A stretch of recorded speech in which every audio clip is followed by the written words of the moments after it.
ایک Christian missionary نے قرآن کے اندر میتھمیٹیکل غلطیاں نکالنے کی کوشش کری اور جو رزلٹ آیا وہ جان کر آپ سب حیران رہ جائیں گے۔ 1960s کے زمانے میں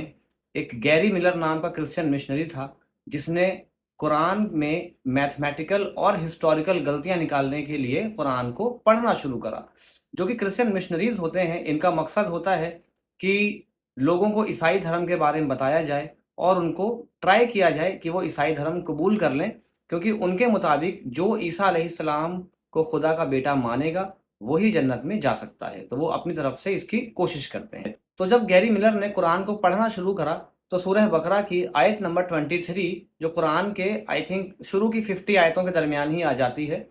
اس میں بہت زیادہ ان کو انسپریشن ملا اور بہت زیادہ وہ حیران ہوئے۔ اس میں لکھا ہوا تھا، جہاں اللہ فرماتے ہیں کہ اگر آپ کو اس قرآن پر شک ہے کہ یہ اللہ کی کتاب نہیں ہے تو آپ اس کتاب کے جیسی ایک سورہ بنا کے لے آؤ، یعنی پوری کتاب نہیں بلکہ صرف ایک چیپٹر اس قرآن جیسا بنا کے لے آؤ۔ تو گیری ملر کو لگا کہ یہ کتاب تو بہت زیادہ چیلنج کر رہی ہے۔ جب قرآن کو پڑھتے ہوئے وہ اور آگے پہنچے اور سورہ نساء میں چیپٹر نمبر 4 آیت نمبر 82 کو جب انہوں نے پڑھا، اللہ تعالیٰ یہاں فرماتے ہیں کہ